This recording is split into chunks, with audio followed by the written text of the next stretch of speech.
ಎಲ್ರಿಗೂ ಬೆಳಗಿನ ಶುಭೋದಯ. ನೋಡಿ, ಸೆಕೆಂಡ್ ಇಯರ್ ಅವ್ರಿಗೆ ವರ್ಕ್ಶಾಪ್ ಆ್ಯಂಡ್ ಕ್ಯಾಲ್ಕುಲೇಷನ್ ಸೈನ್ಸಲ್ಲಿ ಚಾಪ್ಟ್ರು ಯಾವುದು ಅಂದರೆ ಪ್ರಾಫಿಟ್ ಆ್ಯಂಡ್ ಲಾಸ್ ಅಂತ. ಇದು ಎಷ್ಟನೇ ವಿಡಿಯೋ ಅಂದರೆ ಇದು 4ನೇ ವಿಡಿಯೋ. ನಿಮಗೆ ಇದಕ್ಕಿಂತ ಮುಂಚೆ 3 ವಿಡಿಯೋಸ್ಗಳಿಗೆ ಏನು ಮಾಡಿದ್ದೀನಿ ಅಂದರೆ ಅದರಲ್ಲಿ ಒಂದು ವಿಡಿಯೋ ಪೂರ್ತಿ ನಿಮಗೆ ಪ್ರಾಫಿಟ್ ಲಾಸ್ ಅಂದ್ರೆ ಏನು ಅಂತ ಎಕ್ಸ್ಪ್ಲೈನ್ ಮಾಡಿದ್ದೀನಿ. ಅದಾದಮೇಲೆ ಅದಕ್ಕೆ ರಿಲೇಟೆಡ್ ಒಂದು ಟೈಪ್ 1 ಅಂತ ಪ್ರಾಬ್ಲಮ್ ಮಾಡಿದ್ದೀನಿ. ಅದಾದಮೇಲೆ ಲಾಸ್ಟ್ ಕ್ಲಾಸಲ್ಲಿ ಸಿಂಪಲ್ ಪ್ರಾಬ್ಲಮ್ ಅದು ರಿಲೇಟೆಡ್ ಟು ಟೈಪ್ 2ಗೆ ಹೆಂಗೆ ಮಾಡಬೇಕು ಅಂತ ಮುಂಚೆ 1-2 ಪ್ರಾಬ್ಲಮ್ಸ್ನ ಮಾಡಿಸಿದ್ದೀನಿ. ನೋಡಿ, ಇದು ನಿಮಗೆ ಟೈಪ್ 2 ಪ್ರಾಬ್ಲಮ್. ಇದು ಏನಂದರೆ ಟೈಪ್ 1 ಏನಿತ್ತು ಅದೇ ಥರ ಇಲ್ಲಿ ನಿಮಗೆ ಪರ್ಸೆಂಟೇಜಲ್ಲಿ ಕಂಡುಹಿಡಿಯೋಕೆ ಕೇಳ್ತಾನೆ. ಏನ ಅಂದರೆ ಪ್ರಾಫಿಟ್ನ ಅಥವಾ ಲಾಸ್ನ. ನೋಡಿ, Sanjay brought a bicycle for ₹5,000. Sanjay ಅನ್ನೋನು ಏನು ಮಾಡ್ತಾನೆ ಅಂದರೆ 5,000 ರೂಪಾಯಿ ಕೊಟ್ಟು ಒಂದು ಸೈಕಲ್ ತಗೋತಾನೆ, ಆಯ್ತಾ. ಈ sold it for ₹600 less after 2 years. ಅಂದರೆ ನೋಡಿ, ಸಂಜಯ್ ಏನು ಮಾಡ್ತಾನೆ 5,000 ರೂಪಾಯಿ ಕೊಟ್ಟು ಒಂದು ಸೈಕಲ್ನ ತಗೋತಾನೆ. ತಗೊಂಡಾದ್ಮೇಲೆ 2 ವರ್ಷ ಆದಮೇಲೆ ಅದನ್ನ ಅವನು ತಗೊಂಡಿರೋ ಬೆಲೆಗಿಂತ 600 ರೂಪಾಯಿ ಕಡಿಮೆ ಬೆಲೆಗೆ ಮಾರ್ತಾನೆ. ಸೊ ಆಫ್ಟರ್ 2 years, 2 ವರ್ಷ ಆದಮೇಲೆ find the selling price and loss. ನೋಡಿ, ಅವನೇ ಡೈರೆಕ್ಟಾಗಿ ನಿಮ್ಗೆ ಕೊಟ್ಬಿಟ್ಟವನೆ ಲಾಸ್ ಪರ್ಸೆಂಟೇಜ್ ಅಂತ. ನೋಡಿ, ಈ ಥರ ಕೊಡ್ಬೋದು, ಕೊಡ್ದೇನೂ ಇರ್ಬೋದು. ನೀವು ಅವನು ಏನು ಮಾಡ್ತಾನೆ ಗೊತ್ತಾ, ಲಾಸ್ ಆರ್ ಪ್ರಾಫಿಟ್ ಪರ್ಸೆಂಟ್ ಅಂತ ಕೇಳ್ಬೋದು. ನೀವು ಯಾವಾಗಲೂ ಒಂದು ತಿಳ್ಕೊಳ್ಳಿ. ನೋಡಿ, ಬ್ರಾಟ್ ಎ ಸೈಕಲ್. ಬ್ರಾಟ್ ಅಂದರೆ ಏನು ಹೇಳಿದ್ದು, ಅವ್ನು ಕೊಂಡ್ಕೊಂಡಿರೋ ಬೆಲೆ ಅಂದರೆ ಅವನು ತಗೊಬಂದಾಗ ಸೈಕಲ್ ತಗೊಂಡಿದ್ದ ಬೆಲೆ ಎಷ್ಟು, 5,000 ರೂಪಾಯಿ, ಆಯ್ತಾ. ನೋಡಿ, ಇವಾಗ ಡೇಟಾ ಬರ್ಕೋಬೇಕು. ಯಾವಾಗ್ಲೂ ಗೊತ್ತಿರಂಗೆ ಡೇಟಾ ಏನೇನು ಗೊತ್ತು ಅದನ್ನ ಬರ್ಕೋಬೇಕು. ಸಿ ಪಿ ಅಂದ್ರೆ ಏನು, cost price. C P of bicycle ಎಷ್ಟು, ಸೈಕಲ್ ಪ್ರೈಸ್ ಎಷ್ಟು ನೋಡಿ, ₹5,000, 5,000 ರೂಪಾಯಿ, ಆಯ್ತಾ. ಅಂಡ್ ಈ sold for ₹600 less after 2 years. After 2 years ಅಂದಾಗ ನೋಡಿ, 2 years ಆದಾಗ ಎಷ್ಟು ಕಡಿಮೆಗೆ ಅವ್ನು ಕೊಂಡ್ಕೊಂಡಿರೋದಕ್ಕಿಂತ 600 ರೂಪಾಯಿ ಕಡಿಮೆಗೆ ಮಾರ್ತಿದ್ದಾನೆ. ಸೊ ಅಲ್ಲಿಗೆ ಏನದು ಲಾಸ್ ಅಂತ ತಗೋಬೇಕು. ನೋಡಿ, ಇಷ್ಟ ಆದ್ಮೇಲೆ ನಮ್ಗೆ ಏನ್ ಒಂದು ಫಾರ್ಮುಲಾ ಗೊತ್ತು ಅಂದ್ರೆ ಸೆಲ್ಲಿಂಗ್ ಪ್ರೈಸ್ ಕಂಡುಹಿಡಿಯಕ್ಕೆ, ಅವ್ನು ಮಾರಿದ ಬೆಲೆ ಕಂಡುಹಿಡಿಬೇಕು ಅಂದ್ರೆ ಕಾಸ್ಟ್ ಪ್ರೈಸ್ ಮೈನಸ್ ಲಾಸ್. ನೋಡಿ, ಕಾಸ್ಟ್ ಪ್ರೈಸ್ ಎಷ್ಟು ಕೊಟ್ಟಿದ್ದಾನೆ, ಅವ್ನು ತಗೊಂಡಿರೋ ಬೆಲೆ 5,000 ರೂಪಾಯಿ ಕೊಟ್ಟು ಸೈಕಲ್ ತಗೊಂಡವನೆ, ಮೈನಸ್ ಲಾಸ್ ಎಷ್ಟಾಯ್ತು, 600 ರೂಪಾಯಿ ಲಾಸ್ ಆಯ್ತು. ಸೊ ಅಲ್ಲಿಗೆ ಸೆಲ್ಲಿಂಗ್ ಪ್ರೈಸ್ ಎಷ್ಟು, ಅವ್ನು ಎಷ್ಟು ರೂಪಾಯಿಗೆ ಮಾಡ್ದ ಅಂದ್ರೆ 4,400 ರೂಪಾಯಿಗೆ ಏನ್ ಮಾಡ್ದ, ಸೈಕಲ್ ನ ಮಾರ್ದ, ಆಯ್ತಾ. ಇದು ರುಪೀಸ್ ಸಿಂಬಲ್ ನಿಮ್ಗೆಲ್ರಿಗೂ ಗೊತ್ತು. ನೋಡಿ, ಇಷ್ಟ ಆದ್ಮೇಲೆ ನಿಮ್ಗೆ ಏನ್ ಕೇಳೋನೆ, ನೀವು ನೋಡಿ ಸೆಲ್ಲಿಂಗ್ ಪ್ರೈಸ್ ಕಂಡುಹಿಡಿದು ಬಿಟ್ರಿ, ಆಯ್ತಾ. ಎರಡನೇದೇನ್ ಕೇಳೋನೆ, ಲಾಸ್ ಪರ್ಸೆಂಟೇಜ್ ಕಂಡುಹಿಡಿರಿ ಅಂತ ಕೇಳೋನೆ. ಲಾಸ್ ಏನ್ ಕಂಡುಹಿಡಿಬೇಕು, ಪರ್ಸೆಂಟೇಜ್ ಕಂಡುಹಿಡಿಬೇಕು. ಲಾಸ್ ಪರ್ಸೆಂಟೇಜ್ ಕಂಡುಹಿಡಿಬೇಕು ಅಂದಾಗ ಫಾರ್ಮುಲಾ ಏನಾಗುತ್ತೆ ಅಂದ್ರೆ loss divided by selling price into 100. ಇದು ನೋಡಿ ಫಾರ್ಮುಲಾ, ಇದು ಲಾಸ್ಗೆ ಫಾರ್ಮುಲಾ. ಅದೇ ಪ್ರಾಫಿಟ್ ಅಂತ ಕೇಳಿದಾಗ ಏನ್ ಹೇಳಿ, profit percentage is equal to profit divided by selling price into 100 ಅಂತ. ಅದನ್ನ ನೆಕ್ಸ್ಟ್ ಪ್ರಾಬ್ಲಮ್ ಅಲ್ಲಿ ಮಾಡ್ತೀನಿ. ನೋಡಿ, ಇದು ಫಾರ್ಮುಲಾ. ಲಾಸ್ ಪರ್ಸೆಂಟೇಜ್ ಕಂಡುಹಿಡಿಬೇಕು ಅಂದ್ರೆ ಫಾರ್ಮುಲಾ ಏನು, loss divided by cost price into 100. Loss ಎಷ್ಟಾಗೈತೆ, 600 ರೂಪಾಯಿ ಲಾಸ್ ಆಗೈತೆ, ಸರಿನಾ. ಅವ್ನು ಕೊಂಡ್ಕೊಂಡಿರೋಂಥ ಕಾಸ್ಟ್ ಪ್ರೈಸ್ ಎಷ್ಟು, 5,000 ರೂಪಾಯಿ. 5,000 ರೂಪಾಯಿ ಅವ್ನ ಕಾಸ್ಟ್ ಪ್ರೈಸ್ ಆದ್ರೆ ಇಂಟು 100 ಮಾಡ್ಬೇಕು. ಇಂಟು 100 ಏನಕ್ಕೆ ಮಾಡ್ತೀವಿ ಹೇಳಿ, ಪರ್ಸೆಂಟೇಜ್ ಅಂದ್ರೆ ಶೇಕಡವಾರು ಮಾಡಿದಾಗ ಯಾವಾಗ್ಲೂ ನಾವ್ ಏನ್ ಮಾಡ್ತೀವಿ, ಇಂಟು 100 ಇಂದ ಮಲ್ಟಿಪ್ಲೈ ಮಾಡ್ಕೋತೀವಿ.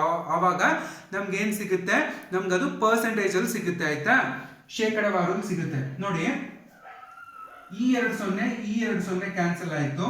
ಅದಾದ್ಮೇಲೆ ಈ 0 ಕ್ಯಾನ್ಸಲ್ ಆಯ್ತು. ನೋಡಿ, 5 1 5 10 50, 5 11 55, 5 12 ಎಷ್ಟಾಯ್ತು, 60 ಆಯ್ತು. ಅಲ್ಲಿಗೆ ಆನ್ಸರ್ ಏನು ಅಂದ್ರೆ ಲಾಸ್ ಪರ್ಸೆಂಟ್. ಎಷ್ಟು ಪರ್ಸೆಂಟ್ ಲಾಸ್ ಆಯ್ತು ಅವನಿಗೆ ಅಂದ್ರೆ 12% ಲಾಸ್ ಆಯ್ತು. ಎಷ್ಟು ಪರ್ಸೆಂಟ್ ಲಾಸ್ ಆಯ್ತು ಅವನಿಗೆ, 12% ಲಾಸ್ ಆಯ್ತು.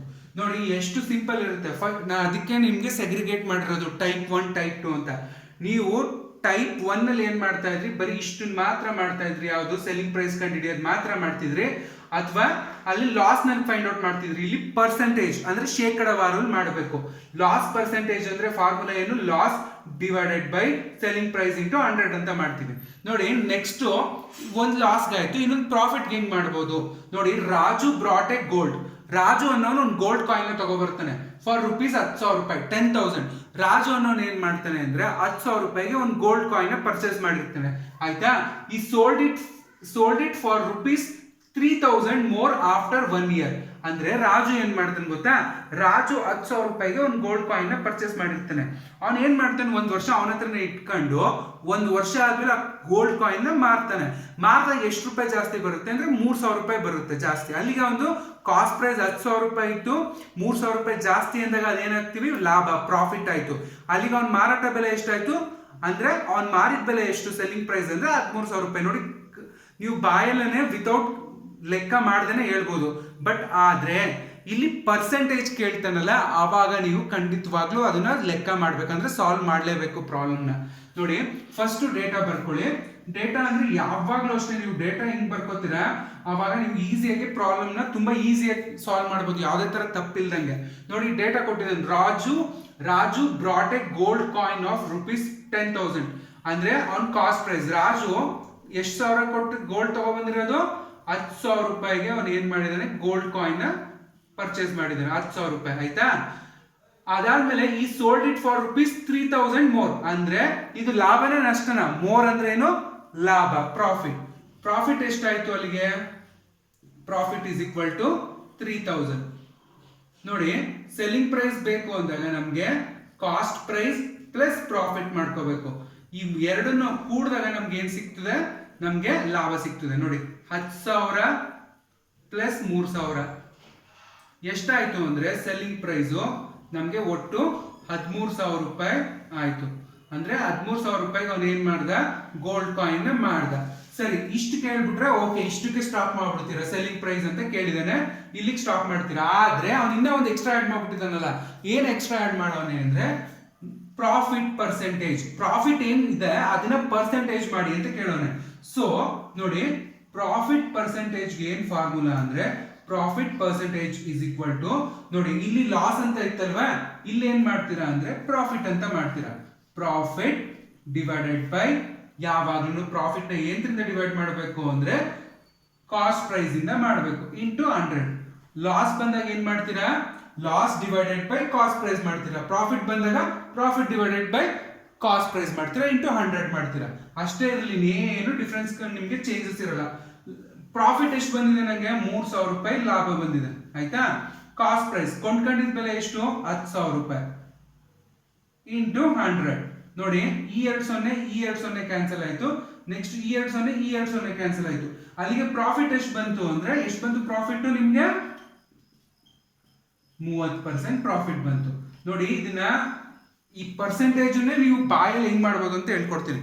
ನೋಡಿ, ನಂದು 10,000 ರೂಪಾಯಿ, ನಾನು ಗೋಲ್ಡ್ ಕಾಯಿನ್ ತಗೋಬೇಕಂದ್ರೆ ನಾನು 10,000 ರೂಪಾಯಿ ಹಾಕ್ಬಿಟ್ಟು ತಗೊಂಡಿದ್ದೀನಿ ಆಯ್ತಾ. 10,000 ರೂಪಾಯಿ ಅನ್ನೋದು ನಂದು 100%. ನಿಮ್ಗೆ ನಾನು ಒಂದು ಮೊನ್ನೆ ಕ್ಲಾಸಲ್ಲಿ ಹೇಳಿದ್ದೀನಿ. ನೋಡಿ, ಈ 10,000 ರೂಪಾಯಿ ಅನ್ನೋದು ನಂದು ಎಷ್ಟು ಪರ್ಸೆಂಟು, 10,000 ರೂಪಾಯಿ ಅನ್ನೋದು ನಂದು 100% ಅಂತ ಅನ್ಕೊಳ್ಳಿ. ಅಂದ್ರೆ 10,000 ರೂಪಾಯಿ ಅನ್ನೋದು ನನ್ಗೆ 100 ರೂಪಾಯಿ ಇದ್ದಂಗೆ, 100% ಇದ್ದಂಗೆ ಆಯ್ತಾ. ಅದಾದ್ಮೇಲೆ ಇದರಲ್ಲಿ ನಂಗೆ 10% ಅಂದ್ರೆ ಎಷ್ಟಾಯ್ತು, 1,000 ತೆಗಿರಿ. 10%ಗೆ ಎಷ್ಟಾಯ್ತು ನಿಮ್ಗೆ 1,000 ರೂಪಾಯಿ ಆಯ್ತು, ಸರಿನಾ. ಇಲ್ಲಿ ನಮ್ಗೆ 3,000 ರೂಪಾಯಿ ನಮ್ಗೆ ಏನ್ ಬಂದಿದೆ, ಲಾಭ ಬಂದಿದೆ ಅಂದ್ರೆ ಅದು ಎಷ್ಟು ಪರ್ಸೆಂಟ್ ಆಯ್ತು, 10%. 1,000 ಆದ್ರೆ 30%ಗೆ ಎಷ್ಟಾಯ್ತು, 3,000 ಆಯ್ತು. ನೋಡಿ, ವಿತೌಟ್ ನೀವು ಯಾವುದೇ ತರ ಕ್ಯಾಲ್ಕುಲೇಟರ್ ಏನು ಇಲ್ದಂಗೆ ಮೈಂಡ್ ಕ್ಯಾಲ್ಕುಲೇಷನ್ ಮಾಡ್ಕೊಂಡು ಆನ್ಸರ್ ಕೊಡ್ಬೋದು. ನೀವು ಯಾವಾಗ ಅನ್ಕೊಡ್ಬೋದು ಅಂದ್ರೆ ಪ್ರಾಬ್ಲಮ್ನ ತುಂಬಾ ಚೆನ್ನಾಗಿ ಪ್ರಾಕ್ಟೀಸ್ ಮಾಡಿದಾಗ ವಿತೌಟ್ ಪೆನ್ ಪೇಪರ್ ನೀವು ಆನ್ಸರ್ ಮಾಡ್ಬೋದು. ನೋಡಿ, ಪ್ರಾಫಿಟ್ ಎಷ್ಟು ಬಂತು, ಪ್ರಾಫಿಟ್ ನಿಮ್ಗೆ ಇಲ್ಲಿ ಪ್ರಾಫಿಟ್ ಬಂದ್ಬಿಟ್ಟು ಎಷ್ಟು ಪರ್ಸೆಂಟ್ ಸಿಕ್ತು ನಿಮ್ಗೆ, ಪ್ರಾಫಿಟ್ ಬಂದು 30% ಪ್ರಾಫಿಟ್ ಸಿಕ್ತು. ನೋಡಿ, ಇವೆರಡೂ ನಿಮ್ಗೆ ಸ್ವಲ್ಪ ಕಷ್ಟ ಏನಿಲ್ಲ. ಇದೊಂದು ಫಾರ್ಮುಲಾ ನೆನ್ಪಿಟ್ಕೋಬೇಕು. ಇಲ್ಲಿ ಎಲ್ಲದಕ್ಕೂ ಒಂದೇ, ಲಾಸ್ ಬಂದಾಗ ಲಾಸ್ ಪರ್ಸೆಂಟೇಜ್ ಕಂಡಿಡಿರಿ ಅಂದ್ರೆ loss by cost price into 100 ಮಾಡ್ತೀರಾ. ಅದೇ ಪ್ರಾಫಿಟ್ ಪರ್ಸೆಂಟೇಜ್ ಕಂಡಿಡಿರಿ ಅಂದಾಗ profit divided by cost price into 100 ಮಾಡ್ಕೊಂಡಾಗ ನಿಮ್ಗೆ ಇಷ್ಟು ಬರುತ್ತೆ. ನೋಡಿ, ಇದನ್ನೇ ನಿಮ್ಗೆ ಒಂಚೂರು ಕಷ್ಟವಾಗಿ ಒಂಚೂರು ಟ್ವಿಸ್ಟ್ ಮಾಡಿಕೊಟ್ಟಾಗ ಹೆಂಗ್ ಕೊಡ್ಬೋದು ಅಂತ ಹೇಳ್ತೀನಿ. ನೋಡಿ, ಇವೆರಡು ಪ್ರಾಬ್ಲಮು, ಈ ಟೈಪ್ 2 ತುಂಬಾ ಇಂಪಾರ್ಟೆಂಟ್. ಏನಕ್ಕೆ ಅಂದ್ರೆ ಇದ್ರ ಮೇಲೆ ನಿಮ್ಗೆ ಪ್ರಾಬ್ಲಮ್ ಕೇಳೋ ಚಾನ್ಸಸ್ ತುಂಬಾ ಇರುತ್ತೆ. ಸೊ ಇದು ಇಂಪಾರ್ಟೆಂಟ್ ಟೈಪ್, ಇದು ಆಯ್ತಾ, ಇದು ಇಂಪಾರ್ಟೆಂಟ್ ಟೈಪ್. ಅದಾದ್ಮೇಲೆ ನೋಡಿ, ಇವಾಗ ಏನ್ ಪ್ರಾಬ್ಲಮ್ ಮಾಡ್ತಿದೀನಿ, ಇದು ನಿಮ್ಗೆ ಒಂದ್ ಲೆಂತಿ ಪ್ರಾಬ್ಲಮ್ ಅನ್ಸ್ಬೋದು, ಬಟ್ ಆದ್ರೆ ತುಂಬಾ ಈಸಿಯೆಸ್ಟ್ ಪ್ರಾಬ್ಲಮ್ ಇದು. ಯಾವುದು, ಇವಾಗ ಥರ್ಡ್ ಪ್ರಾಬ್ಲಮ್ ಏನ್ ಮಾಡ್ತಿದೀನಿ, ಇದು ತುಂಬಾ ಲೆಂತಿ ಅನ್ಸಿದ್ರು ಬಟ್ ಈಸಿ ಆಗಿರುತ್ತೆ. ಈಸಿ ವೇ ಅಲ್ಲಿ ನೀವು ಆನ್ಸರ್ ಮಾಡ್ಬೋದು ಈ ಪ್ರಾಬ್ಲಮ್ನ.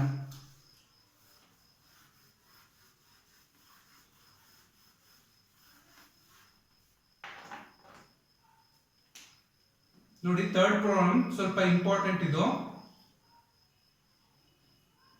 A fruit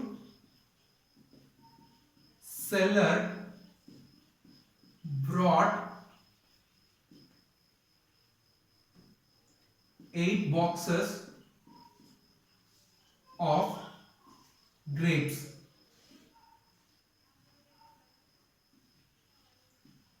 at rupees 150 each. ಆಯ್ತಾ? ಅದಾದ್ಮೇಲೆ one box was damaged. One box was damaged. One box was damaged. He sold the remaining. He sold the remaining boxes at rupees 190 each. Find the profit ಅಥವಾ loss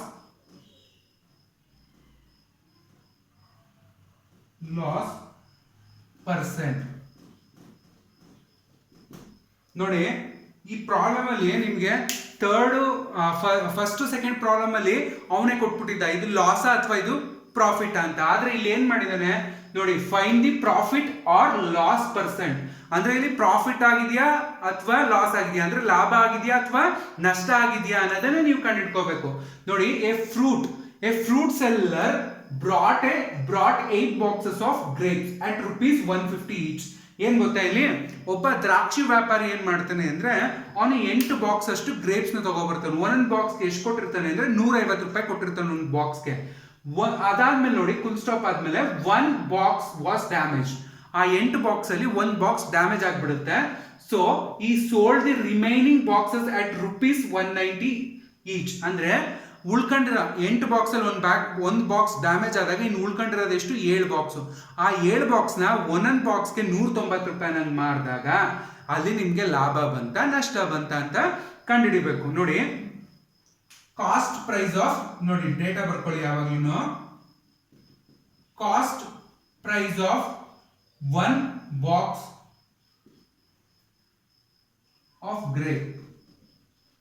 ನೋಡಿ, 1 box grapes ಗೆ ದುಡ್ಡು ಎಷ್ಟು, 150 ರೂಪಾಯಿ. ಓಕೆನಾ? ಈಗ ಅವನು ಕೊಂಡ್ಕೊಂಡಿರೋದು ಒಟ್ಟು ಎಷ್ಟು ಬಾಕ್ಸ್, 8 ಬಾಕ್ಸಸ್ ಅಲ್ವಾ? 8 ಬಾಕ್ಸಸ್ಗೆ ಎಷ್ಟು ಅಂದ್ರೆ ನೋಡಿ, 8 × 150 ಎಷ್ಟಾಯ್ತು, 800 ಪ್ಲಸ್ 400 ಅಂದ್ರೆ ಎಷ್ಟಾಯ್ತು, 1200 ರೂಪಾಯಿ. 1200 ರೂಪಾಯಿ ಏನು ಅಂದ್ರೆ cost price of 8 boxes.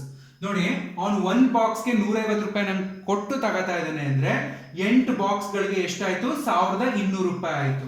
So ಅದಾದ್ಮೇಲೆ ನೋಡಿ, ನಂಬರ್ ಆಫ್ ಬಾಕ್ಸ್ ಡ್ಯಾಮೇಜ್. ಎಷ್ಟು ಬಾಕ್ಸ್ ಡ್ಯಾಮೇಜ್ ಆಗೈತೆ, ನಂಬರ್ ಆಫ್ ಬಾಕ್ಸ್ ಡ್ಯಾಮೇಜ್ ಎಷ್ಟು ಡ್ಯಾಮೇಜ್ ಆಗೈತೆ ಅಂದ್ರೆ 1 ಬಾಕ್ಸ್ ಡ್ಯಾಮೇಜ್ ಆಗೈತೆ. ಸೊ ನೋಡಿ, ಇವಾಗ ಟೋಟಲ್ ಬಾಕ್ಸ್ ಎಷ್ಟಿದ್ದು, ನೋಡಿ ಟೋಟಲ್ ಬಾಕ್ಸ್ ಎಷ್ಟಿತ್ತು, 8 ಇತ್ತು.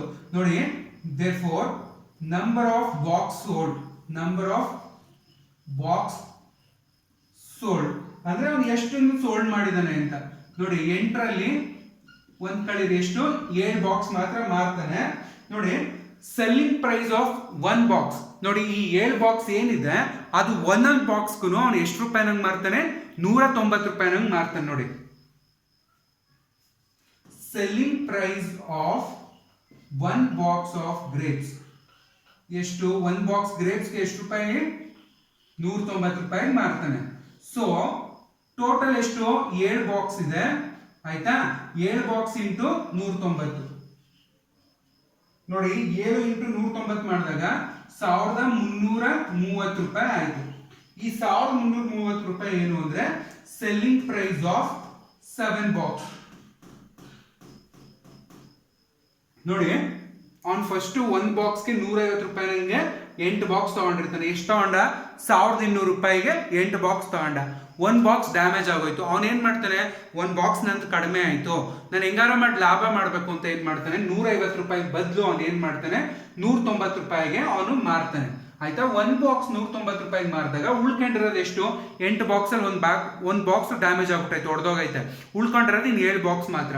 ಆ 7 ಬಾಕ್ಸ್ಗೆ 1 ಬಾಕ್ಸ್ಗೆ 190 ರೂಪಾಯಿ ನಂಗಾದ್ರೆ 7 ಬಾಕ್ಸ್ಗೆ ಎಷ್ಟಾಯ್ತು ನಮ್ಗೆ 1330 ರೂಪಾಯಿ ಆಯ್ತು. ಅಲ್ಲಿಗೆ ಅದು ಲಾಭನೇ ನಷ್ಟನ ನೋಡಿ. ಅವನಿಗೆ ಲಾಭ ಆಯ್ತಾ ನಷ್ಟ ಆಯ್ತು ಅಂದ್ರೆ ಅವನಿಗೆ ಲಾಭ ಆಯ್ತು. ಹೆಂಗೆ ಲಾಭ ಆಯ್ತು ಅಂದ್ರೆ ಅವನು ಬರೀ 1200 ರೂಪಾಯಿ ಕೊಟ್ಟು ಅಷ್ಟೇ ತಗೊಂಡಿರ್ತಾನೆ 8 ಬಾಕ್ಸ್ ನ. 1 ಬಾಕ್ಸ್ ಡ್ಯಾಮೇಜ್ ಆದ್ರೂ ಅವನು ಏನ್ ಮಾಡ್ತಾನೆ ಅಂದ್ರೆ ಇಲ್ಲಿ ಮಾರಾಟ ಬೆಲೆನ ಜಾಸ್ತಿ ಮಾಡಿ ಏನ್ ಮಾಡ್ತಾನೆ, 150 ಇದ್ದಿದ್ನ 40 ರೂಪಾಯಿ ಜಾಸ್ತಿ ಮಾಡ್ತಾನೆ ಒಂದೊಂದು ಬಾಕ್ಸ್ಗೆ. ಸೊ ಹಂಗಾಗಿ ಏನಾಯ್ತು ಅಂದ್ರೆ ಅವ್ನಿಗೆ 7 ಬಾಕ್ಸ್ಗೆ 1330 ರೂಪಾಯಿ ನಂಗೆ ಮಾರ್ದ. ಸೊ ಇಲ್ಲಿ ನೋಡಿ, selling price is greater than cost price, therefore there is a profit. ನೋಡಿ ಇವಾಗ ಅವನಿಗೆ ಪ್ರಾಫಿಟ್ ಆಯ್ತು. ಏನು ಕೇಳಿ, selling price is greater than, ಇದೇನು ಗ್ರೇಟರ್ ದೆನ್ ಕಾಸ್ಟ್ ಪ್ರೈಸ್. ಅವ್ನು ಕೊಂಡ್ಕೊಂಡಿರೋ ಬೆಲೆಗಿಂತ ಮಾರಿದ ಬೆಲೆನೇ ಜಾಸ್ತಿ ತಾನೆ. ಸೊ ಅದಕ್ಕೆ ಇಲ್ಲಿ ಏನಾಯ್ತು, ಪ್ರಾಫಿಟ್ ಆಯ್ತು. ನಮ್ಗೆ ಎಲ್ರಿಗೂ ಗೊತ್ತು ಪರ್ಸೆಂಟೇಜ್ ಕಂಡುಹಿಡಿಬೇಕು.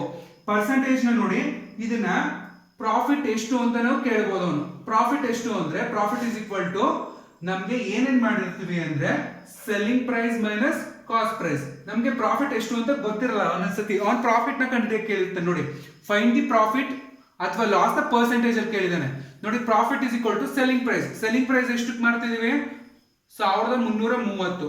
ಅವ್ನ್ ಕೊಂಡ್ಕೊಂಡಿದ್ದು 1200. ಅಲ್ಲಿಗೆ ಅವನಿಗೆ ಲಾಭ ಎಷ್ಟಾಯ್ತು, ಪ್ರಾಫಿಟ್ ಎಷ್ಟಾಯ್ತು ಅಂದ್ರೆ ಪ್ರಾಫಿಟ್ ಬಂದ್ಬಿಟ್ಟು 130 ರೂಪಾಯಿ ಆಯ್ತು. ಸೊ ಇಲ್ಲಿ ಅವನು ಬರೀ ಪ್ರಾಫಿಟ್ ಅಂತ ಕೇಳಿಲ್ಲ, ಅದ್ರ ಬದಲು ಏನ್ ಕೇಳಿದಾನೆ, ಪರ್ಸೆಂಟೇಜ್ ಕೇಳಿದಾನೆ ನೋಡಿ. Profit percentage is equal to ಏನು, profit divided by cost price into 100. ನೋಡಿ ಇಲ್ಲಿ ಯಾವಾಗ್ಲೂ ಕಾಸ್ಟ್ ಪ್ರೈಸ್ ಇರುತ್ತೆ, ಯಾವುದೇ ಕಾರಣಕ್ಕೂ ಸೆಲ್ಲಿಂಗ್ ಪ್ರೈಸ್ ಬರಲ್ಲ. ಪ್ರಾಫಿಟ್ ಅಲ್ಲೇ ಆಗಲಿ ಲಾಸ್ ಅಲ್ಲೇ ಆಗಲಿ. ಪ್ರಾಫಿಟ್ ಎಷ್ಟು, 130 ರೂಪಾಯಿ ಆಯ್ತು. ಕಾಸ್ಟ್ ಪ್ರೈಸ್ ಎಷ್ಟು ಕೊಟ್ಟಿದ್ದಾನೆ, 150 ರೂಪಾಯಿ ಕೊಟ್ಟಿದ್ದಾನೆ. ಆಯ್ತಾ, ಇಂಟು 100. ನೋಡಿ ಇವಾಗ ಏನ್ ಮಾಡ್ತೀರಾ ಅಂದ್ರೆ ನೋಡಿ, ಕಾಸ್ಟ್ ಪ್ರೈಸ್ ಅಂದ್ರೆ 150 ರೂಪಾಯಿ ಬರಲ್ಲ, ಅದು ಒಂದ್ರದ್ದು ಮಾತ್ರ ಕಾಸ್ಟ್ ಪ್ರೈಸ್ ಆಗುತ್ತೆ. ಓವರ್ ಆಲ್ ಕಾಸ್ಟ್ ಪ್ರೈಸ್ ತಗೋಬೇಕು ನಾವು. ಓವರ್ ಆಲ್ ಕಾಸ್ಟ್ ಪ್ರೈಸ್ ಎಷ್ಟು ತಗೋತೀರಾ ನೋಡಿ, ಕಾಸ್ಟ್ ಪ್ರೈಸ್ ಎಷ್ಟಿದೆ ಓವರ್ ಆಲ್ 1200 ರೂಪಾಯಿ ಐತೆ. ಕಾಸ್ಟ್ ಪ್ರೈಸ್ ಎಷ್ಟೈತೆ ಓವರ್ ಆಲ್ 1200 ರೂಪೀಸ್ ಐತೆ, ಅಂದ್ರೆ 1200 ರೂಪಾಯಿ ಐತೆ. ನೋಡಿ ಈ 2 ಕ್ಯಾನ್ಸಲ್ ಆಯ್ತು. ಅಲ್ಲಿಗೆ ನಿಮ್ಗೆ ಉಳ್ಕೊಂಡಿದ್ದು ಎಷ್ಟು ಅಂದ್ರೆ 130 ಡಿವೈಡೆಡ್ ಬೈ 12. ನೋಡಿ ಇದನ್ನ ನೀವು ಬಾಕ್ಸ್ಕೊಂಡು ಹೋಗ್ಬೇಕು. 130 ಡಿವೈಡೆಡ್ ಬೈ 12 ನಾನು ಇಲ್ಲಿ ಬರೀತೀನಿ ನೋಡಿ. 12 130 ಅಂದ್ರೆ 12 ಹತ್ಲಿ ಎಷ್ಟು, 120. ಓಕೆನಾ, 12 ಹತ್ಲಿ 120. 130ರಲ್ಲಿ 120 ಹೋದ್ರೆ ಎಷ್ಟು ಉಳ್ಕಂತು, ಬರೀ 10 ಉಳ್ಕಂತು. ನೆಕ್ಸ್ಟ್ ಪಾಯಿಂಟ್ ಇಟ್ಕೊಂಡಿದ್ದೀನಿ. ಆಯ್ತಾ, ಪಾಯಿಂಟ್ ಇಟ್ಕೊಂಡಾಗ ಏನಾಯ್ತು, ಇದು 100 ಆಯ್ತು. ಅದಾದ್ಮೇಲೆ ನೋಡಿ 12 ಎಂಟ್ಲಿ ಎಷ್ಟು, 12 ಎಂಟ್ಲಿ ಎಷ್ಟಾಯ್ತು, 96 ಆಯ್ತು. ಇನ್ನೆಷ್ಟು ಉಳ್ಕಂತು, 4 ಉಳ್ಕಂತು. ಮತ್ತೆ ಇಲ್ಲೊಂದು 0 ಹಾಕತ್ತೀರಾ. ನೆಕ್ಸ್ಟ್ ನೋಡಿ 12 12 12 24, 12 3 36 ಆಯ್ತು. ಇನ್ನೆಷ್ಟು ಉಳ್ಕಂತು, ಮತ್ತೆ 4 ಉಳ್ಕಂತು. ಹಿಂಗೆ ಮಾಡ್ಕೊಂಡು ಹೋಗ್ತಾ ಇದ್ರೆ ನಮ್ಗೆ ಎರಡೇ ಕೊನೆ ಲಾಸ್ಟ್ 2 ಡಿಜಿಟ್ಗಳು ಅಂಕಿಗಳು ಮಾತ್ರ ಸಾಕು. ಸೊ ಎಷ್ಟು ಪರ್ಸೆಂಟ್ ಆಯ್ತು ಅಂದ್ರೆ ಪ್ರಾಫಿಟ್ ಪರ್ಸೆಂಟ್ ಎಷ್ಟು ಅಂದ್ರೆ 10.83%. ಇದು ನಮ್ಗೆ ಲಾಭ. ಇಷ್ಟು ಲಾಭ ಆಯ್ತು. ಏನ್ರಿಂದ, ನಾವು ಮಾರಿದಂತಹ ಗ್ರೇಪ್ಸ್ ಬಾಕ್ಸ್ ಅಲ್ಲಿ ನಮ್ಗೆ ಎಷ್ಟು ಲಾಭ ಬಂತು ಅಂದ್ರೆ ಇಷ್ಟು ಲಾಭ ಬಂತು. ಎಷ್ಟು, 10.83%. 10.83% ಅಷ್ಟು ನಮ್ಗೆ ಏನಾಯ್ತು, ಲಾಭ ಆಯ್ತು. ನೋಡಿ ಇದು ಎಷ್ಟು ದೊಡ್ಡ ಲೆಂತಿ ಪ್ರೊಸೀಜರ್ ಅಂತ ಅನಿಸ್ತದೆ, ಆದ್ರೆ ನಿಮ್ಗೆ ಕರೆಕ್ಟಾಗಿ ಗೊತ್ತಿದ್ರೆ ನೋಡಿ, ಇದೊಂದೇ ಫಾರ್ಮುಲಾ, ಇದೊಂದು ಫಾರ್ಮುಲಾ ವ್ಯಾಲ್ಯೂಸ್ ತರಕ್ಕೆ ಇಷ್ಟೆಲ್ಲ ಸರ್ಕಸ್ ಮಾಡಬೇಕು. ಇದು ತುಂಬಾ ಈಸಿ ಇರುತ್ತೆ. ಏನ್ ಗೊತ್ತಾ, ಪ್ರಾಕ್ಟೀಸ್ ಮಾಡಿ. ಇದು ಒಂದೇ ಪ್ರಾಬ್ಲಮ್ ಅಂತಲ್ಲ. ಇಲ್ಲಿ ಫ್ರೂಟ್ ಬಾಕ್ಸ್ ಅನ್ನೇ ನೀವು ವಾಚ್ ಬಾಕ್ಸ್ ಅಂತ ಹಾಕೊಳ್ಳಿ, ಅಥವಾ ನೀವೇನೋ ಒಂದು ತರಕಾರಿ ಬಾಕ್ಸ್ ಅಂತ ಹಾಕೋಬಹುದು, ಅಥವಾ ಅವ್ನು ಇನ್ನೇನು ಕೊಡ್ತಾನೆ ನಿಮ್ಗೆ ಜೆಮ್ಸ್ ಅಂತ ಕೊಡ್ಬೋದು. ಈ ತರ ಒಂದಷ್ಟು ವ್ಯಾಲ್ಯೂಸ್ಗಳನ್ನ ಅಥವಾ ಹೆಸರುಗಳನ್ನ ಚೇಂಜ್ ಮಾಡ್ಕೊಡ್ತಾನೆ. ಬಟ್ ಮಾಡೋ ಅಂತ ಪ್ರೊಸೀಜರು, ಫಾರ್ಮುಲಾ, ಮೆಥಡ್ ಎಲ್ಲ ಒಂದೇ ಇರ್ತದೆ. ಇದಾದ್ಮೇಲೆ ನಿಮಗೆ ನೆಕ್ಸ್ಟ್ ಇನ್ನೊಂದಷ್ಟು ಟೈಪ್ಗಳು ಬರುತ್ತೆ. ಈ ಚಾಪ್ಟರ್ ತುಂಬಾ ಈಸಿಯೆಸ್ಟ್ ಚಾಪ್ಟರ್. ನಿಮಗೆ ಫಾರ್ಮುಲಾಗಳು ನೆನಪಿದ್ದಾಗ ಮಾತ್ರ ಇದು ಈಸಿ ಆಗುತ್ತೆ. Thank you.